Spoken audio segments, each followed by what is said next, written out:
قرآن گر جائے یا ورق شہید ہو جائے تو کیا کفارہ ہے؟ قرآن اگر غلطی سے گر جائے یا کوئی بچہ اس کا ورق پھاڑ دے تو کیا کفارہ ہوگا؟ اہلیہ علیم الدین انڈیا سے۔ کوئی کفارہ نہیں ہے، بچہ تو ویسے بھی شریعت کا احکام کا مکلف نہیں ہے۔ بچے کو محبت سے بتا دیں بیٹا قرآن ہے، اس کا ادب کرتے ہیں، اس طرح نہیں پھاڑتے۔ گر جائے تو اٹھا کے رکھ لیں، اس کو چوم کے رکھ لیں، بس، اور کچھ نہیں ہے، اس کا کوئی کفارہ نہیں ہے۔ جان کر کوئی مسلمان اس طرح نہیں کرتا۔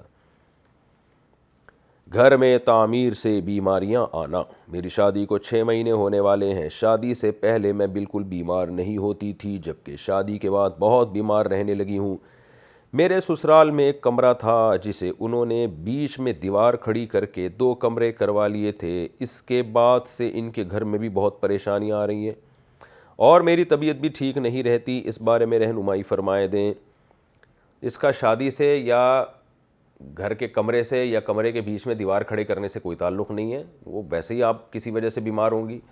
ہاں، شادی کے بعد اگر بیماریاں زیادہ آ رہی ہیں تو دیکھیں کہ ایسا تو نہیں ہے کہ میاں کی وجہ سے کوئی ٹینشن مل رہی ہو، سسرال میں کوئی ٹینشن مل رہی ہو، وہ ٹینشن کی وجہ سے بیماری آئی تو الگ بات ہے، لیکن کمرے کا، تعمیر کا، شادی کا، ان چیزوں سے کوئی دخل نہیں ہے، بلکہ شادی کے بعد تو مرد کی بھی صحت اچھی ہوتی ہے، خاتون کی بھی صحت اچھی ہوتی ہے۔ تو کسی ڈاکٹر سے رابطہ کریں، اس کو اپنی پوری صورتحال بتائیں تو وہ مرض ٹریس کر سکتا ہے۔ گھر کی تعمیر کا بہرحال اس سے کوئی تعلق نہیں ہے۔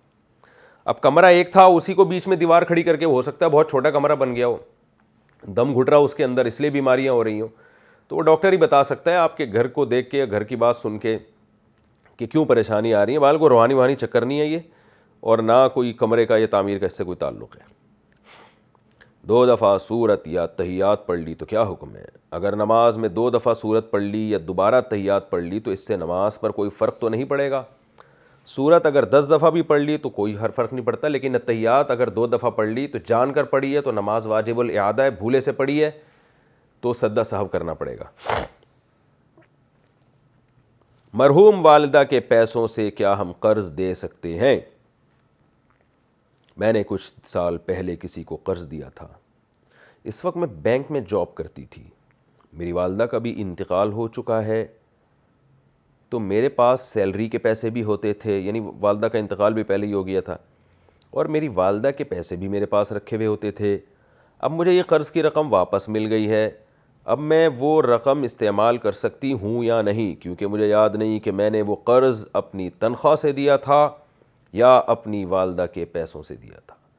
مسز اورنگزیب، کراچی سے۔ دیکھیے، آپ نے اگرچہ اپنی والدہ کے پیسوں سے قرض دیا تھا، لیکن نیت تو آپ کی یہی تھی نا کہ بعد میں یہ پیسے میں اپنی جیب سے ادا کروں گی۔ جیسے بعض دفعہ یہ ہوتا ہے کہ ایک رقم انسان کے پاس پڑی ہوئی ہے، اٹھا کے کسی کو دے دیتا ہے، یہ سوچ کے کہ اس کی جگہ میں اپنے پیسے ڈال دوں گا۔ تو چونکہ بدلے میں آپ کی نیت یہ تھی کہ سودی بینک سے جو آپ نے پیسے کمائے ہیں وہ آپ اس کی جگہ دیں گے، تو پھر وہ حرام پیسوں سے ہی قرض کہلائے گا، وہ یعنی 3rd پرسن کے لیے نہیں، آپ کے لیے۔ اور وہ قرض جب واپس آیا ہے تو آپ نے جو واپس لیا ہے تو وہ ظاہر ہے یہی سوچ کے واپس لیا ہے کہ جو ناجائز پیسے سامنے والے کو دیے ہوئے تھے وہ آپ کے پاس ریٹرن گھوم کے آ گئے۔ تو جتنے پیسے آپ نے قرض میں دیے تھے، کیونکہ وہ آپ نے بہرحال سودی بینک سے کمائے تھے، تو وہ پیسے ویسے بھی آپ کے ذمے واجب یعنی تصدق تھے وہ، تو اس لیے اتنی رقم چاہے وہ رقم کر دیں یا وہ کھا لیں، لیکن اس کے بدلے کوئی دوسری رقم دے دیں تو آپ کو بہرحال وہ صدقہ کرنے پڑیں گے۔